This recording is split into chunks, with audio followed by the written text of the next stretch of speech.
my dears, and welcome to another Disability Dramaturgy Deep Dive. I'm so glad to have you as always. If you're new here, hi! I'm Sydney, my pronouns are they, them. I am an actor, dramaturg, and educator with a specific research focus on accessible education, minority media analysis, and accessible theater, and in this series we break down shows that explicitly and or implicitly involve disability to academically demonstrate that disabled stories have always been a part of the media canon, and always will be, work on our critical thinking and media analysis skills, and talk about ways to ethically stage and talk about these shows, always with a cool, that happened, now what? Mindset that lovingly pushes the industry forward and unpacks the fundamentally flawed system on which it was built. Particularly for this video where we're talking about mental disability, conversations about this have changed so significantly in the last 5 years, much less the last 20, which is how old this musical is. So, any and all critiques are very much from the realm of, wow, we've learned a lot since then, rather than like, these people screwed up. That's never the energy that I want to be giving off. I will link a playlist of all of my other disability theater deep dives I've done in the description below for you if you want. You can also find the link to my Patreon down there if you want to support me and get early access to what I am up to.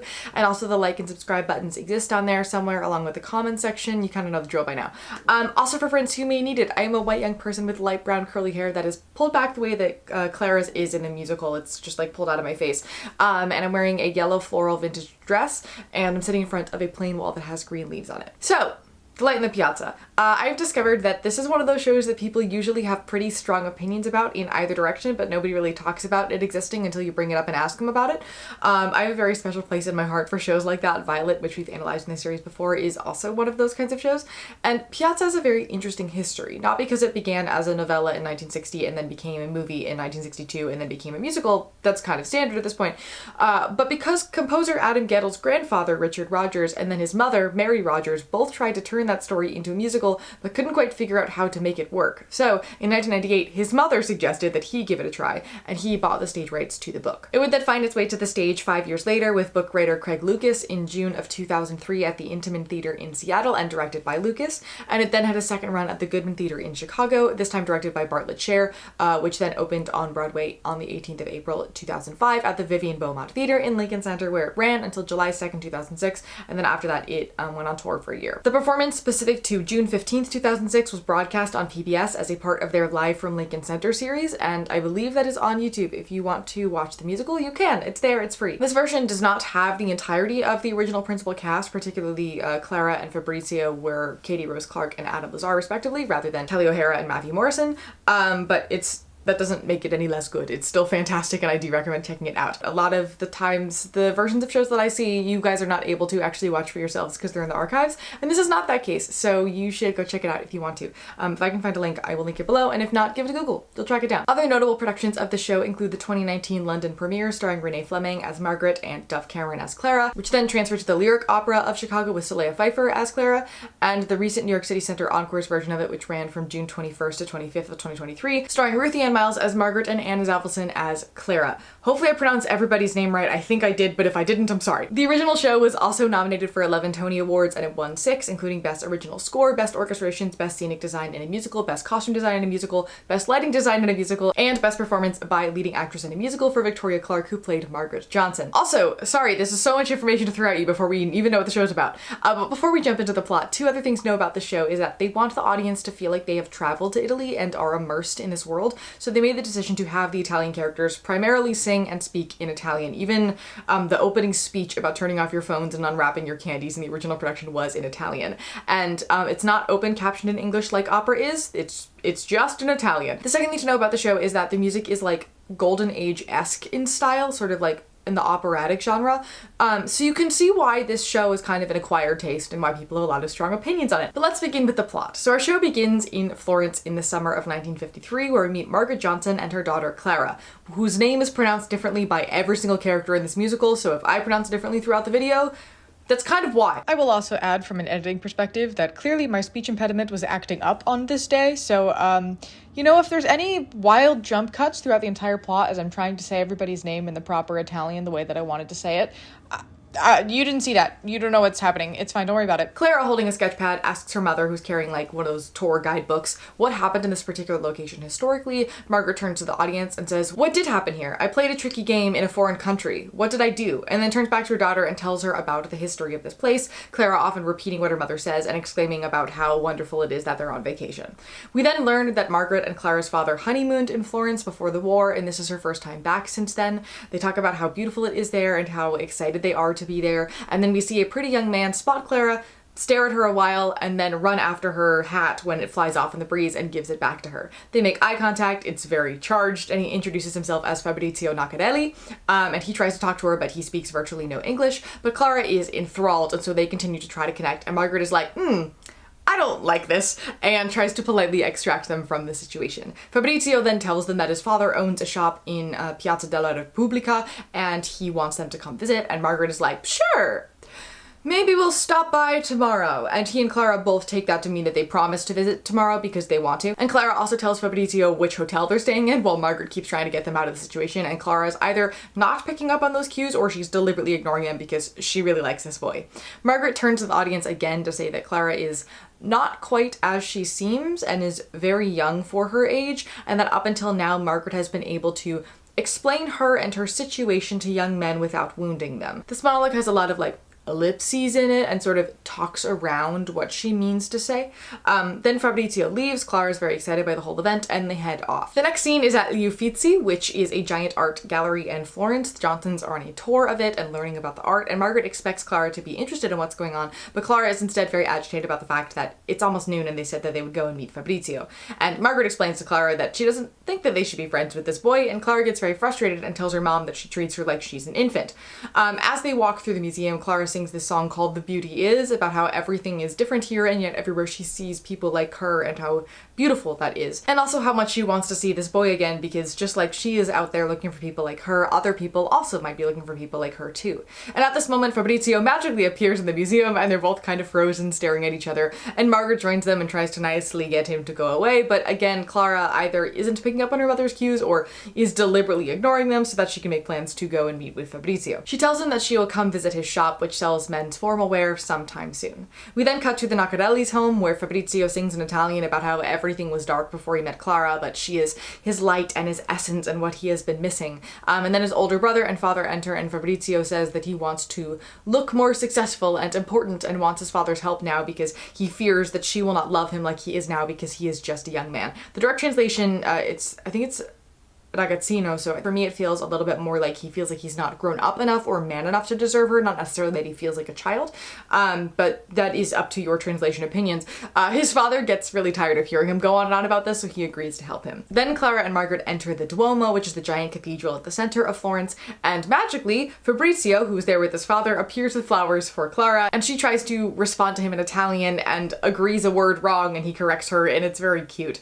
And Margaret tries to like insert herself in order to end this, but then the father arrives and then they're all introduced. Signor Naccarelli speaks English fairly well and invites them all for a walk later, which Margaret tries to sort of turn down, and Clara bulldozes past that once again. As the men exit, Margaret addresses the audience and says how she loves seeing her daughter this happy, but she also needs to tell them the truth and this simply cannot continue. She does not say what truth actually means. Then we are in the piazza seeing Franca, Fabrizio's older brother, Giuseppe's wife, teaching Fabrizio phrases in English that he can say to Clara, and she angrily says something about how Giuseppe is cheating on her, and she and Giuseppe start fighting and then they exit. Clara enters and Fabrizio tells her that her dress is beautiful. She comments that he cut himself shaving and then uses that to show him the scar that she has behind her ear, and he teaches her the Italian word for scar, and then she teaches him the word for headband. Again, it's very cute. At the same time, Margaret and Signor Naccarelli speak about how nice Florence is, and she tries to tell him there's something that he should know about Clara, and so the four of them go on a walk together while Fabrizio sings about how happy he is to be walking with her. The next scene is in the Naccarelli's living room where the ladies meet the family, and Clara tries to speak to them in Italian a little bit, and Margaret has a quick aside to the audience wondering how she's let this continue this far. And Franca gives Clara a tour of the paintings in the apartment, and while they're out, the parents have tea and talk about how lovely Clara is, and Margaret again seems to want to tell them something important, but she finds herself unable to do so. While Franca and Clara look at paintings, Franca tells her about how lovely it is to be in love, but also how your man is destined to leave you for someone else. There's also undertones from a line in the scene before and a line in this song that imply that Franca is having a hard time being able to have a child and somewhat blames that fact and by extension herself for being the reason that her husband is such a cheater. And thus Clara must be aware because sometimes love and happiness can also be very difficult. Back in the living room, Margaret keeps trying to bring something up but is never quite able to say what she means. She talks about how things are moving so fast and how that worries her and how Clara is not like most American girls, eventually saying, Clara is a special child. And the family's like, that's wonderful. We love that. And then Clara runs in upset, followed by Franca, and Margaret gets up from her chair to comfort her, but Clara ends up running to Fabrizio and he comforts her instead, which clearly makes Margaret feel like she's losing her daughter to some degree since comforting her has always been her job. So the conversation between the parents never really gets to continue, and that's a whole thing. In the hotel later, Margaret calls her husband, who is back at home in Winston-Salem, North Carolina, and tells him about the nice Florentines that they've met who have a son who's about Clara's age, and they try to have a conversation, but it's clear that this relationship is sort of loveless at this point to some degree. It's more focused on like the logistics of things rather than anything further. And he tells her to put an end to whatever's going on over there, and then he hangs up. Margaret sings a song called Dividing Day, wondering where the moment was that they fell out of love, and then she goes back to the room and realizes that Clara's not there anymore. We see Clara on the street holding a written note that has directions from Fabrizio of where to go to meet him this evening, and she starts following it and feels confident enough to crumple that up and throw it away, but then she starts to panic and get disoriented and then forget what those directions are. Meanwhile, different people appear on the street trying to solicit her, and she functionally has a full meltdown that is stopped only when Margaret comes running in and holding her, singing her a lullaby as they walk back to the hotel. In the hotel room, she asks Clara where she was going, who lies and says she went to find ice cream, and Margaret tells her, you know, we shouldn't be telling stories, and that it's time for her to go to bed, so she takes off her dress and she goes to sleep. Margaret then addresses the audience to tell us that when Clara was 10, they rented a Shetland pony for her birthday party and it kicked her in the head. The doctors told her that Clara's mental and emotional capacities would not develop normally while her body would, and if the Naccarellis find this out about Clara, it will break her to pieces and they just need to get out of there.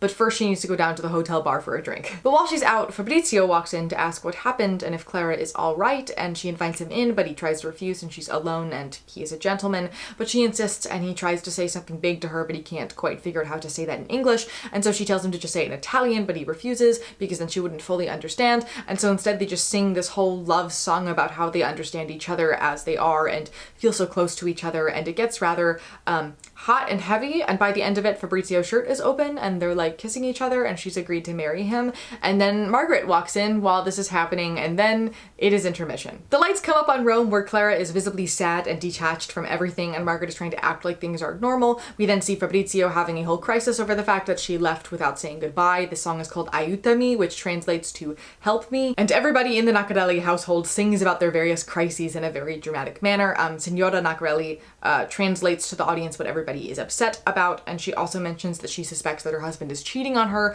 but with love, risk is everything, and so why not bring on all the drama, because the feeling of Aiutami is the feeling of passion, which is the feeling of love. But back we go to Rome, where Clara continues to ignore her mother and gets angry at her for not letting her take care of herself, and Margaret says, you know, you don't know how to take care of yourself and you don't know what you need, to which Clara's like, you're not sorry at all, you're happy to be the one who knows everything I need and has the final word, that's clear, and then rips into her mom for lying to her about things and says some not so nice things to her, which her mother responds to by slapping her across the face. Then Clara sings The Light in the Piazza about how Fabrizio is her light and what is filling her and keeping her going, and she cannot be without him, and then she walks off. Margaret doesn't know what to do now because she knows if she involves her husband, he will come and simply ruin everything, and so she decides to bring both of them back to Florence. Margaret and Signor Naccarelli speak about the wedding. Margaret pretends that her husband would be unable to come because of work, so may not be able to attend the wedding, but he did suggest a $5,000 dowry, which will actually come out of Margaret's own personal savings, which it's 1953, that's a very big deal. Naccarelli nods and agrees to this and says that Clara will of course have to convert to Catholicism, and Margaret's like, Great! Sounds wonderful.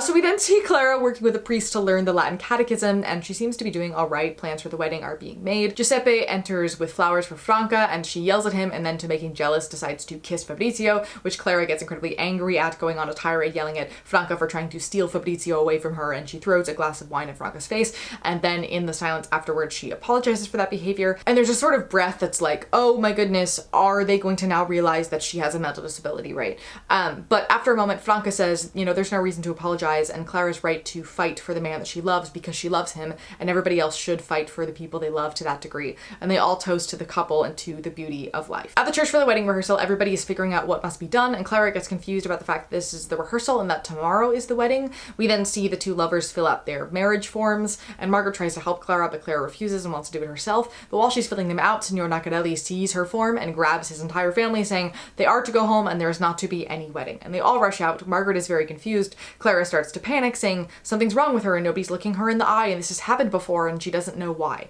And Margaret confronts her and tells the audience that, you know, she's gone and broken Clara again, just like she did that day with the pony, and sings a song that is a reprise version of Clara's The Beauty Is from the first act, which is just absolutely heart-wrenching and devastating. Later at the Naccarelli shop, Margaret walks in to talk to the Signor and she asks what's happened. He says it's too much. He saw her writing on the form, and Margaret's like, oh, well, you know, her writings always looks childlike. And he makes reference to how it would be better if she were 10 years old. And Margaret's like, I know, I tried to tell you so many times. I tried to tell you. And he's like, yeah, the age gap between them, 6 years, it's just too much. We can't have the wedding.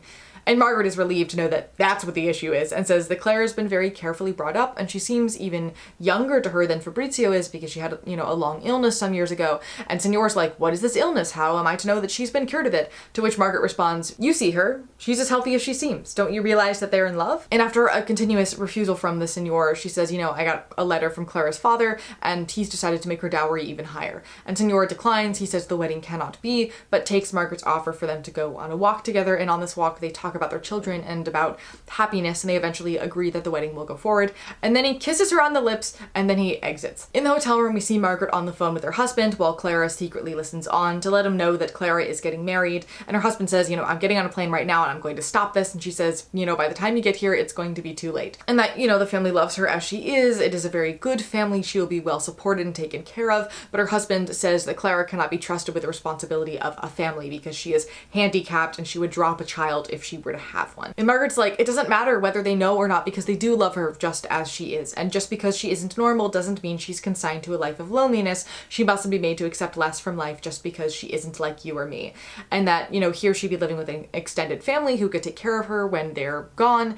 And here Clara's really blossoming, which he can't see. And Margaret wonders if the doctors might have been wrong about how much she is able to actually develop, which the husband responds very negatively to. And so she tells him that they never had the depth of feeling that Clara and Fabrizio have, and don't bother coming to Italy because by the time he gets there, they will all be gone. We then see Clara find Fabrizio before the wedding to tell him that she cannot marry him because something is wrong and she doesn't know what it is, but he must not love her and will be disappointed in her. And he sings to her about how much he sees her for who she really is and how much he adores her, and this makes her feel like things with him could be okay, and so the wedding goes forward. We see it sort of silhouetted in the background while Margaret sings about love and how it can be fake and a fable, but if you find love, truly love, and have somebody truly see and know you, may that love last forever. And then she joins the wedding party, and this ends our show. The book, the film, and the show all more or less hit the same plot points, but the energy behind those plot points in different small pieces of the story don't always line up, partially because of how each thing is written and portrayed, but also because of the various constraints of the different mediums. Of course, of all three, the book is actually my favorite, which seems a bit silly given that it is the earliest version and statistically new disability representation is better, but I found the subversive qualities of this narrative to be at their strongest in the original text. The novella is only about 50 pages long, very easy to pick up, very easy to read, highly recommend. It's published in 1960, and in being in the third person, it did a really wonderful job of showing situations where Clara was fine and happy, but Margaret was going, this is too much for her, I need to stop this is harming her. And you really see how Margaret's own ideas of who Clara is and who Clara could be directly impact Clara's ability to interact with the world. I also believe this is the only version of the story that says she has a mental age of 10 rather than she had an accident and won't develop normally. Also, whether it's age 10 or age 12 depends on the adaptation. The movie may have have said something along the lines of what is said in the show, but I did not write that down, so I'm going to assume it is the case of what was said in the show. Otherwise, I probably would have. I'm not going to re-rent the movie just to find out a single line, and I can't track down the screenplay, so that's what we're going to work with. There's a plot point both in the book and the film about how a few years after the accident, Clara's mother enrolled her in a private school after lying to a couple people, and for 2 weeks she pretended to be a normal mother, and Clara seemed to do somewhat okay for that time at the school, until Margaret was then called into the school one day and asked about Clara, and the girl was kicked out of school. There's a line where Margaret talks about how not everything is known about the brain yet, and do I have to let the few ways she is slow stand in the way of all the others to keep her from being a whole person, from having a whole life? Which, for 1960, is so incredibly progressive that I was genuinely shocked to read it. We also learned that Clara's father had tried to institutionalize her, and that Margaret had fought back and prevented this from happening, and that sort of is what splinter their marriage to some degree. The movie, which came out 2 years later, focused more on the parents' relationship. At one point, Margaret literally says, "That pony did more than just kick Clara in the head, it kicked the hell out of our marriage." And the father really wants to institutionalize her once they come home from this trip, while the mother halfway feels that Clara might be capable enough to stay there. So it makes the marriage between Fabrizio and Clara feel a little bit more like it's her only option to keep her out of what her father calls a sort of school for people like her, which I think somewhat undercuts the love and the connection between the two of them to a high degree that wasn't necessarily my favorite. It also sort of insists that the mother has a delusional dream that one day Clara will get better, rather than her like just unpacking her feelings on the girl over time and giving her more space to be a person. And Fabrizio is framed as an equally immature person who is unlikely to really succeed but has really high hopes for it anyway kind of guy. So overall the tone of the film is a lot more dark and uncomfortable, but not really in the way that I want things to be darker and uncomfortable in this story. The line where the dad says, "Are you going to be a warden to Clara or a wife to me?" followed by the mother agreeing to the marriage with a facial expression that implied that she wanted to throw up, kind of made me hate this version.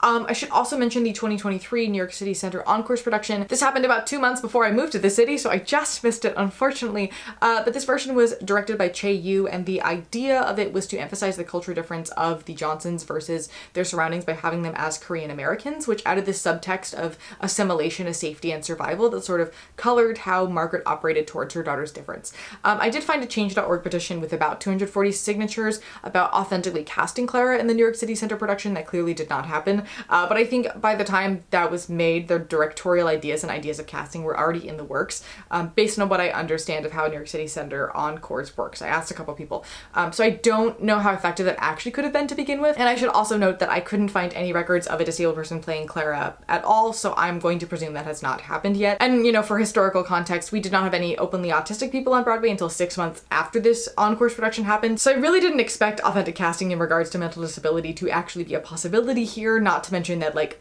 Encores productions usually have maybe 10 days to rehearse, and figuring out the disability dramaturgy of what an authentically disabled Clara might look like is something that should happen over a much longer rehearsal process. So I'm not actually mad that they did not decide to cast authentically here in this version, and also the race aspect of the specific version is very important, and I think they executed that idea quite successfully from what I've heard at this production, so I'm not gonna be super critical of that. But that brings us into the disability conversation. And we don't actually know a whole lot about what symptoms Clara experiences. We know that she was kicked in the back right of the head and she has a scar there. We know the doctors told the Johnsons that her mental and emotional capacities would not develop, quote, normally. There's mention that her writing has always been childlike, which implies that she may have dysgraphia, or some other motor issue that would impact her writing. That being said, she clearly sketches and draws, so I would assume it's writing specific, which would be dysgraphia. We know that she sometimes gets confused. She has trouble sorting her thoughts in situations where that behavior may not be typical, which causes meltdowns. And her music is also written to indicate her mind jumping all over the place in disjointed thought, and she's also often having to gasp for air, which makes her feel very young as well. And I can't really speak to Kelly O'Hara's performance of Clara because the original cast production is not in the archive, so my analysis of Clara as a character will be based on Katie Rose Clark's version as filmed in the Live from Lincoln Center version. And her Clara is very childlike. She's always reaching out to grab things and to gesture what she's saying as if she's not used to people listening to what she has to say or being able to say things clearly enough to be understood. She also generally holds her arms quite oddly, and we see her hit her hands against her head when she's overwhelmed and rock back and forth. And when it comes to what her disabilities could look like from a medical perspective, we don't have a lot of information to work with, which pretty much comes with the territory like of media representation, especially historically, where their diagnoses don't always line up evenly to the way medicine views things today. But the situation is even more complicated because it involves brain stuff. We talked about this in my recent Anastasia analysis, which you can watch up here, but basically, unless something is super egregiously weird, it's pretty hard to mess up the accuracy of representation around traumatic brain injuries and memory loss because brains are really complicated. So just about anything is possible to some degree. If you were to try to explain it to me, I would have to agree with you as being a possibility because that's how brains work. On first glance, for Clara to have some developmental delay as a result of being kicked in the head by a pony, at least in regards to what we see from her in this show, it would make a lot more sense if that kick happened to the forehead region because we know lesions to the frontal lobe usually correlate to issues with executive functioning, emotional regulation, and otherwise development. But that being said, a very bad concussion in any region can cause brain bleeds, strokes, and there can be enough trauma to a section of the brain after hitting the skull that kills off some of the brain matter. So it is very possible that serious long-term damage more generally could have taken place in any part of her brain. At the end of the day, realistically, from what we know about the pony incident, her symptoms 16 years later could literally range from completely undetectable and not affecting her life in the slightest to her being unable to speak and struggling with motor function. I read a lot of people's firsthand stories of being kicked in the head by horses and ponies to try to learn about various experiences. I don't really think I learned anything in comparison to how much I was just freaked out by all of the stories that I read, but they mostly range from like, I had a bad concussion for a while and now I get headaches sometimes, to this person died, with very little discussion of any middle ground, which is where I would imagine Clara would stand. We also need to address the aspect of mental age. I'm not going to critique its use in the show too hard because it is sort of unavoidable from both a historical and storyline angle, though this is a situation where I, as a director, might choose to include some sort of note in the program about that history, or otherwise make it clear that this language is outdated and we talk about things differently now, because after reading a lot of reviews and conversations around the 2023 New York City Center version, it seems that the majority of audiences are not currently aware of the fact that mental age is not a thing we use anymore, so that might be something to include from a publicity angle. Mental age as a concept was created because of the IQ test, which was introduced in the early 1900s as part of the eugenics movement. And basically, if your IQ score matched the one expected for your age, you'd be considered of normal intelligence with an IQ of 100. If it was significantly above that, you are gifted, and if so significantly below that, you were considered intellectually disabled. The IQ has morphed into many different things at this point to test different aspects of intelligence, but at the end of the day, intelligence is a fairly subjective measure that cannot be reduced to a handful of numbers. That is a rant for another day. But the concept of mental age, basically saying your IQ matches that of a child of this age, is grossly antiquated and unhelpful for reasons that I will talk about in a moment.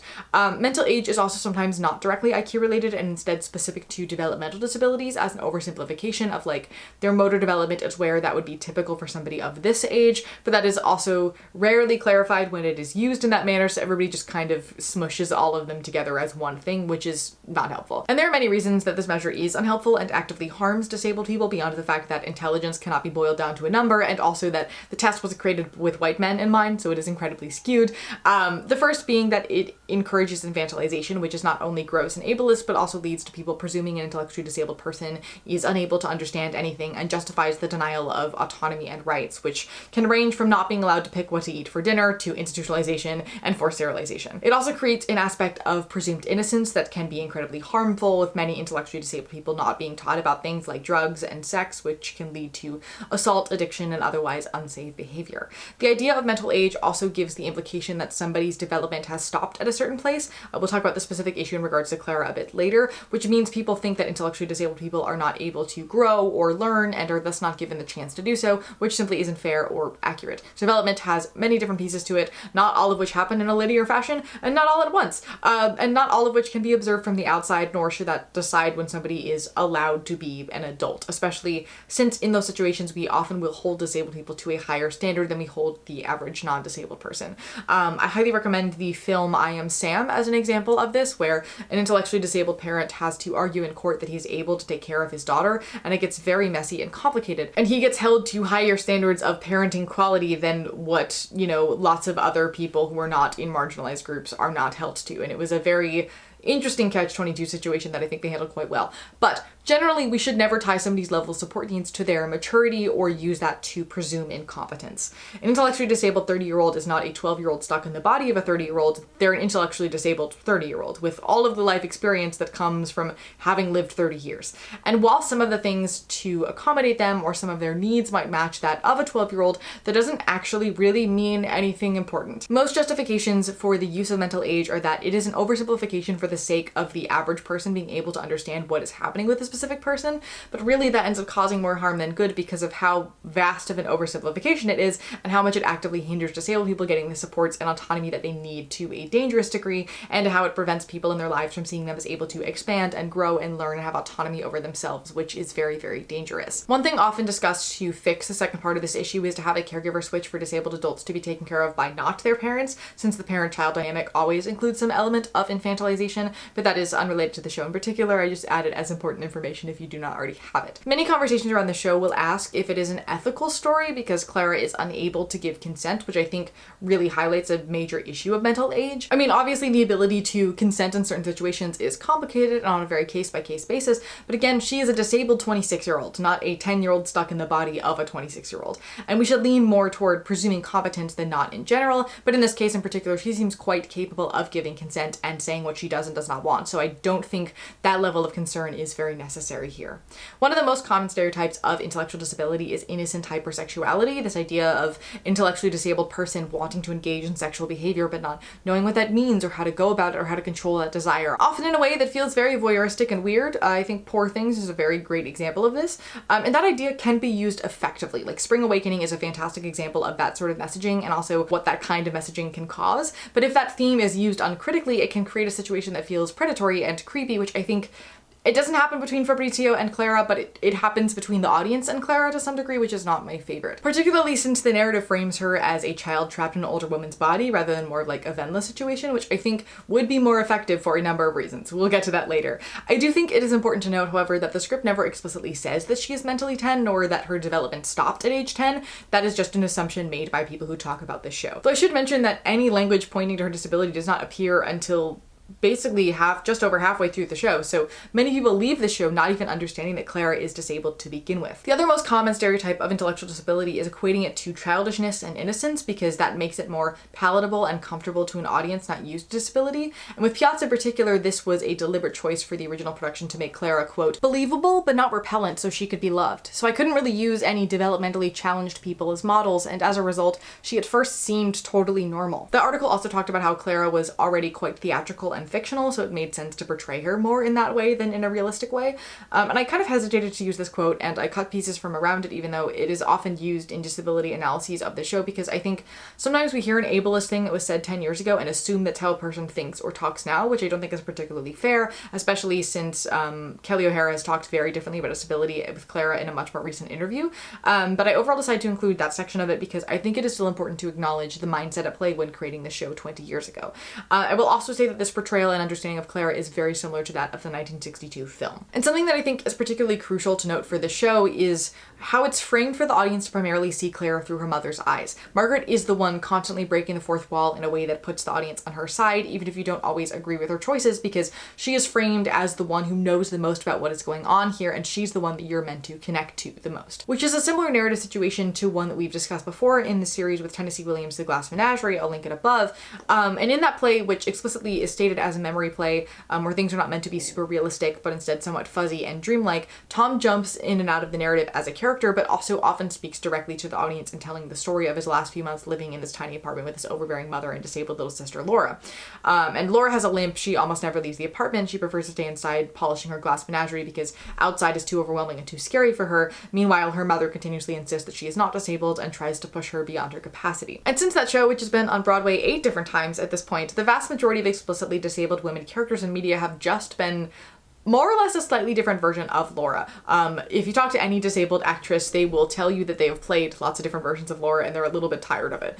And there is a lot of discussion in the realm of Laura as a disabled character where, like, yes, she is viewed as tragic and lonely and isolated, but actually the majority of that is how Tom sees her because he is guilty for leaving her behind, not because that's actually who she really entirely is. And so Laura can sometimes be staged in a way that makes this dichotomy a lot clearer and gives Laura more autonomy as a character. And I think Piazza has a lot of similarities with Menagerie play, in that like it's about conformity and difference and hope and loss, and it operates as a memory play to some degree, where it's more of like a snapshot of various events over the course of an unclear timeline, where like certain specifics are foggy and it doesn't feel entirely realistic, and our disabled character is framed and somewhat narrated through the lens of the primary caregiver. Clara was always going to be a bit reminiscent of Laura, just given the nature of how Menagerie bleeds into most disabled women characters at this point, but both women are framed very similarly. The Light in the Piazza explores these complex challenges and views the situation through the eyes of a bemused adult, her protective mother, and her devoted lover. None of them see Clara very clearly. And thus neither does the audience. Dramaturg Dr. Samuel Yates notes in his chapter on the show that the song Say It Somehow, the love song between Fabrizio and Clara right before intermission, is placed directly after Margaret tells the audience for the first time about Clara's disability, so we inevitably see the scene through Margaret's eyes. And since this is the most physical moment we have between the two of them that we get in the show, it really forces the audience to see the depth of their relationship through the mother's eyes rather than what Clara and Fabrizio feel, which leaves the audience honestly unclear if this is love or lust. And I don't think narratively distinguishing which of the two it is kind of important, at least to my interpretation of the piece. The lack of clarity on that to some degree is important, because this show is asking a lot of big questions about what actually is love. But I still think that that is not maybe super fair narratively to do to Clara and Fabrizio as characters. I would argue that if we're going to compare the Amanda-Laura relationship to the Margaret-Clara relationship, Piazza is a sort of inverse menagerie in some way, where like Amanda's so focused on Laura conforming to social norms and pretending she's not disabled, she fails to actually accommodate her to any degree, which makes her isolate and shut up in herself, whereas Margaret knows Clara generally passes and wants to be out in the world and is so afraid of that getting her into trouble that she completely smothers her while Clara tries to break out of that cage. And I think unpacking this lens is actually what gets us closer to learning about Clara as a person. Were Margaret to exist in today's world, she would probably be described along the lines of what we refer to as like an autism mom. This specific situation is not autism, but the stereotype of the autism mom is a specific one that I really saw in her, so we're gonna kind of like take that and we're gonna roll with it for a little bit. Basically, an autism mom is a parent of an autistic child who turns that fact into their entire identity and focuses all their energy on being the caregiver to their disabled child and finding meaning in life through that. Sometimes to a degree where their child's existence is so intertwined with their identity that they are unable to see their child clearly. And this makes sense for parents of all kinds of disabled kids, especially for parents whose kids developed their disabilities as a result of some sort of trauma, since as a way to cope with that trauma, that can often be going extra mama bear, for lack of a better way to put it. And every parent, of course, wants to protect their child from getting hurt. So when your child is already at risk, or they need a lot of help, or has already gotten hurt, it is easy to spend a sometimes unhealthy amount of energy around trying to help with that or fix that, which can sometimes become an entire identity because they don't have anything going on outside of being that caregiver, because we don't have very good support systems for disabled people, especially in this country, but generally around the world. And that can also create situations where the kid is being smothered and is thus unable to expand out on their own or ever will really be allowed to fully grow up. In some ways, the responsibility of being her daughter's keeper gives her life meaning. Margaret is never portrayed as a villain, although the audience clearly sees the fact that her fears have placed Clara in a cocoon that isolates her from any person or place that could cause her harm. The mother wants to protect her beloved daughter, and absent an instruction book to provide this protection, she simply isolates the girl. And what I think is particularly interesting about Margaret's situation here is that she says the doctors told us that her mental and emotional capacities would not develop normally, but her body would continue to develop. And Dr. Yates notes that nowhere does it say that her development stopped at this age, just that she would not develop normally, which then brings in the question as to what degree Clara is actually unable to do things versus her mother has decided she probably wouldn't be able to do that thing and thus never taught her how to do those things, so she has never been able to learn how to do those things. There is a chance that Clara could have had a bad concussion from being kicked that healed in a couple months, and then she reverted basically back to how she was before that, but her mother looked at her through this lens for the rest of her life, and now she appears developmentally, intellectually disabled to this degree because she has been deprived of autonomy and an education from her mother trying to protect her. That's not a world that I really want to really entertain because it feels dangerously close to erasing disability that I think needs to exist here and dramaturgically would cause our narrative to completely dissolve, but I do add that extreme into the conversation just so that we can know what we could be working with. It is also likely that given how TBIs can heal, that a few years after the accident she had a sudden increase in ability and development, so she may have needed a lot of support in the beginning but no longer seems to need as much support now. Again, we know from her perpetually childish handwriting that she probably has dysgraphia, and if we include the private school plotline from the book and film, it seems that she does struggle to keep up in a traditional classroom setting to a noticeable degree, at least years ago. It could be the case that she struggles to read, which may or may not be related to the head injury. You could also argue that her parents are both deeply autistic coded, and thus her mother might be just hyper fixated on all of the things that she thinks are caused by the pony incident, but is actually the fact that her daughter could have had an undiagnosed developmental disability the entire time. I don't love it dramaturgically, but it is is, you know, a thing that could logistically be possible. I know that Katie Rose Clark's Clara's physicality in particular was very autism specific, but again, I think this does Clara a bit of a disservice to try to replace her traumatic brain injury with a developmental disability, because those are two fundamentally different things. One thing that I think is particularly important to point out is how quickly Clara learns Italian. Clearly, she is more able to learn and grow than her mother thinks she is because of how quickly she is able to pick this language up. We also see her learn and grow with a lot of skills over the course of the show, if you really pay attention to that aspect of the script. And so then I wonder, to what degree is Clara a direct victim of the concept of the mental age here, where she is able to blossom around people who presume competence with her and just accommodate her when she struggles because they see that as something an average person might struggle with, rather than going, oh, she must not be able to do that, let me do it for her. Not to say that Margaret didn't do a good job raising her child, I don't mean to imply that at all, but there is a bit of a push and pull here that I find quite interesting. There's a lot of wiggle room once we take off the Margaret glasses and looking at Clara to wonder what Clara herself actually wants and is capable of outside of what her mother wants for her and thinks she is capable of. And also, how much of what we see here can we attribute more to isolation and the fact that for 14 years Clara has not been able to do so much as mail a letter by herself because she's not allowed to. We also need to talk about the potential, I guess erasure is the word I'm going to use for, that is the Italian of it all. This makes sense, bear with me. The first thing to note is that the use of Italian in the show is automatically disabling to the audience member who does not speak Italian, which is statistically most of them. That is super cool and interesting in and of itself. I'm not going to delve into that further, but I'm noting it. And I guess there's an argument that this linguistic difference puts Clara and Fabrizio sort of on an even playing field, because he is disabled by his inability to communicate with her, at least until her Italian gets better and his English gets better. But there's also something around the intersection of culture and disability here that is really curious to me, and something that I've also personally experienced and not quite had the language for or seen anybody else talk about. So basically, different cultures handle disability differently. I don't think that's surprising to anybody, but it gets particularly interesting when we're talking about mental disability, because madness in general is more culturally specific than, say, a mobility issue might be. For me, for example, I studied abroad in Italy. Many of the pieces of my autism specifically that disabled me here in the United States were accepted as more or less normal there, and I struggled with a completely different set of issues related to the same disability that I did not have the tool set to be able to handle. But even then, many of those things were written off and read as a cultural clash between me, an American, and them, an Italian, rather than a disability in most social situations, which was distinctly odd, because I knew that I was disabled and that I should struggle with specific social things in those situations. But then with the Italians I met, when I wasn't disclosing my disability, I got a lot of like, I don't see what the issue is. And from some of them, it was like active discriminatory erasure situation. Like, let's not pretend that didn't happen and ableism doesn't exist all around the world. But for other situations, it literally was just that I fit in better than the other Americans that they were used to. And I'm still kind of struggling to put that into language, so forgive me if that was not phrased properly, but that's generally what I'm trying to say. So when I heard about this musical and the fact that it takes place in Florence, which is not far from where I was, I spent a lot of time there, I was very curious to see if they'd portray something similar, and they did, in a way, which is very interesting. It could be argued that narratively it sort of equates Italian culture to disability, and that both Clara and the Italians are portrayed as impulsive, childlike, and hypersexual, but I also have experienced a similar disability erasure situation in real time, so I'm going to be a little bit more lenient with that. So while I think narratively it can come across as an oversimplification, if looked at from a different angle, it actually perfectly reflects the weird dynamics at play when disabilities cross cultures that I don't think I've really ever seen discussed before. So again, forgive me if that whole explanation was unclear and strange. I don't want to make it seem like ableism doesn't happen in Italy, because it does. It's not like disabilities magically appear in a new place. Ableism just sometimes manifests differently because of how a certain culture may view people. And I went into my time there expecting the culture difference to compound and exacerbate my disabilities, and instead it sort of minimized them by a large amount because most of that was attributed to other things, and it was a uniquely odd experience.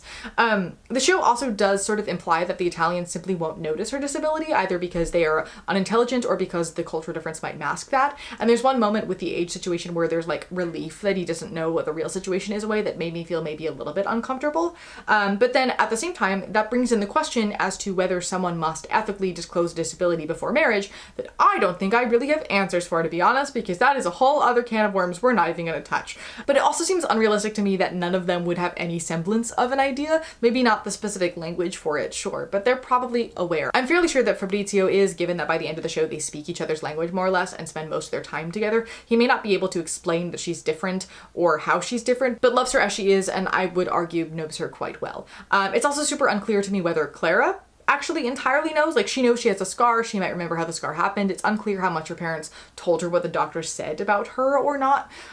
Culturally, particularly in this era and tax bracket, it would make sense for the parents to try to hide as much of the disability information from their child as they could, if they could, but I genuinely don't know. Either way, I think she very much knows that she is different. It just seems like she doesn't have the language or the tools to understand how she's different, and that's unclear to me whether she doesn't have that language or those tools because her parents didn't give them to her or because her parents were not given them. That is sort of unclear to me. But back to the Italian thing for just a moment. One thing I specifically noted over and over and over again was the line in Aiutami where the mother says, "Without asking for help, there is no love." And the cultural clash between the American and the Italian in the show is primarily that of individualistic culture versus a collectivist culture. In a culture that is generally more likely to have several generations living with or close to each other where everybody is constantly helping each other, there is a support system that is inherently built in for somebody like Clara to be more independent because independence looks different in that kind of culture.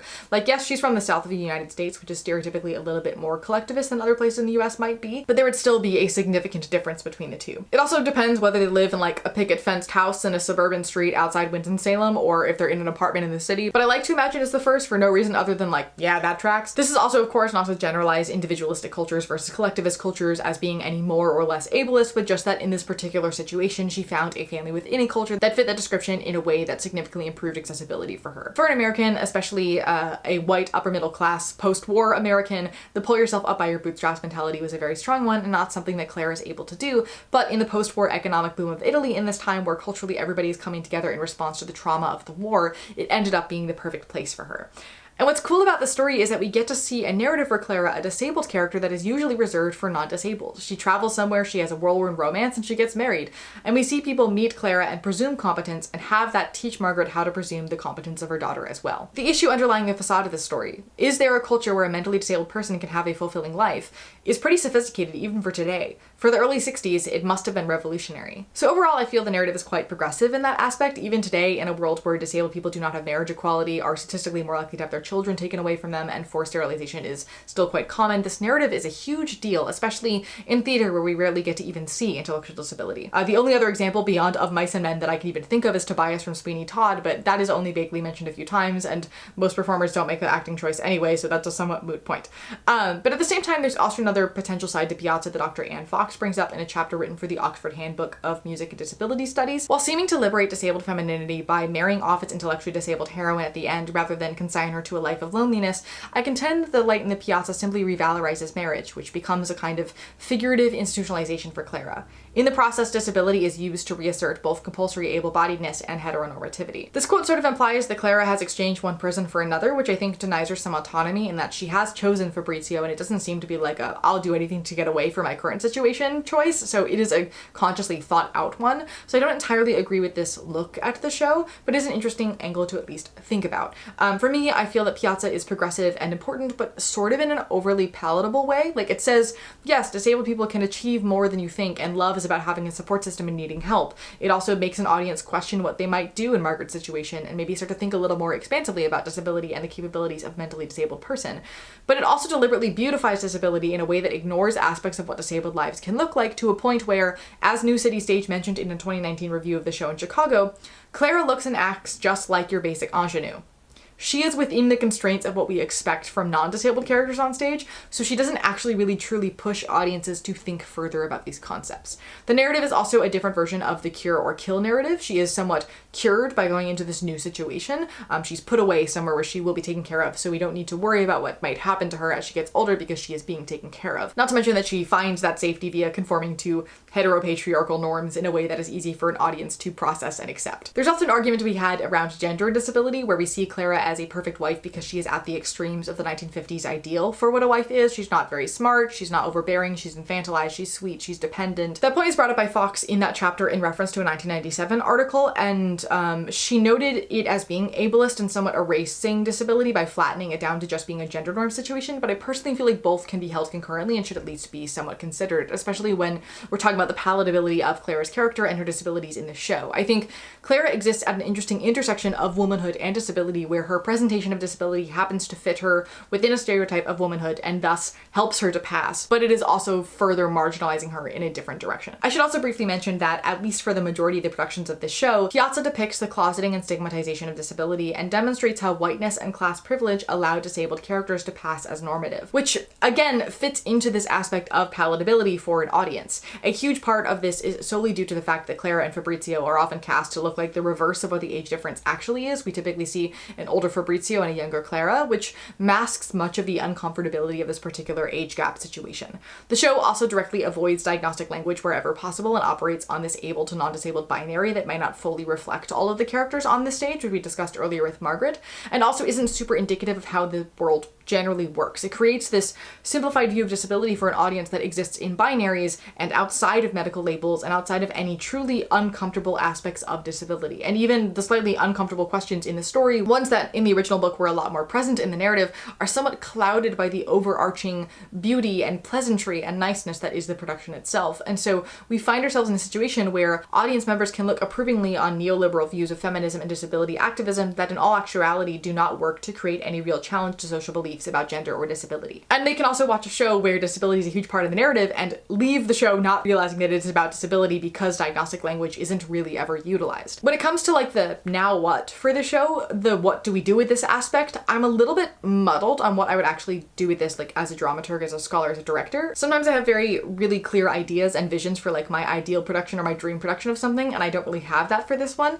My one thing beyond the obvious, hey, let's authentically cast this both with disability and with age, is I wonder what a more disability conscious view of this show could look like. One that actually decides what is medically going on with Clara and chooses to portray that deliberately. Not by changing the script, I'm more referring to like really strong dramaturgical work that turns into directorial choices. I'm most curious about what a version of Clara who clearly clashes with how her mother treats her might look like. Right now the story kind of exists in a sort of nebulous world between how much she is disabled versus how much her mother is disabling her, which is a very real thing that happens all the time, and I love that aspect as it currently stands, but I would also love to see what it would look like if that was staged more clearly, or if it was staged with a more definitive choice on the matter, whether that her actual access needs are fairly minimal, but she has been so heavily infantilized and denied autonomy that they seem big, but now that she's out in the world and can see others being autonomous, she wants to try that, or if she has so many access needs, but half of her mother's accommodations for her actually make things worse for Clara. Like, what if we see a Clara who doesn't act childish at all, but is treated like a child, but has different access needs that are not being met? What if she's costumed in a way that feels like Venla from Spring Awakening often does, that like shows she's outgrown the box that she's been placed into? What if we make it clearer that Fabrizio is super aware of her disabilities and accommodates them while offering her autonomy because maybe there's like a distant family member somewhere that is like her, so he knows how to work with people like her already? Again, I don't know. I don't think these are things that have really ever been dug into as conversations around the disability aspects of this piece, because at the time of writing it, there was more taboo around these things than there is now, and it might be interesting to revisit it with the attention and the thought that it deserves. Not that I'm the first scholar to be revisiting it, many are, as you can tell by the amount of people that I quoted in this, but I think that there is a bit of a reckoning that could be happening with the show, that is happening with the show, that I find quite interesting. I feel that this show would be a perfect candidate to like throw into a workshop space with a bunch of disability scholars and a team of actors and really dig in together to see what different things could mean or look like through a different lens, which may lead to script changes. It may just lead to deeper research and resources for people who do this show in the future. Could be both, could do nothing at all. I don't really think we should change the script if I'm honest, but I think it would be a fantastic artistic thought exercise at the very least. Also, of course, speaking of lens, it might be interesting to take some of the visual tools often used to denote detachment and memory play and what lens the story is being looked at through from different productions of Menagerie and apply that to this work and just see what happens. It might not work, it might look terrible, I don't know, but I think that we should play with it. I don't know, I'm interested. Like, is there a particular moment where we decide that Clara takes the reins and it's no longer Margaret's story of Clara? And where and when can we specify that? Or is it always Margaret's story and Clara will always remain a little bit of a mystery to us because of the lens in which she's being viewed? I've always felt like the fourth wall breaks in the show have been a little haphazard and unclear, and I wonder if there's a way that that could be clarified or streamlined a bit more. It also might be interesting along those lines to tie in Fabrizio's mother's fourth wall break, which I think is the only other one, and try to frame Fabrizio through her lens so it becomes more of a story about mothers and their children than anything else. But that's all that I have for this one. It's one of those enigmatic things I guarantee you I will be pondering a while and have many more ideas down the line, along with like, my brain is still working through Tommy and it's been a very long time, almost a year at this point. That's upsetting. But anyway, let me know what you think about the show. Give me all of your hot takes because I'm sure that you have them. Truly everybody has a secret hidden opinion about the show. It's very strange. And As always, thank you for being here. Thank you for being. Remember, critical thinking is really sexy, and I look forward to seeing you, my dear, in the next one.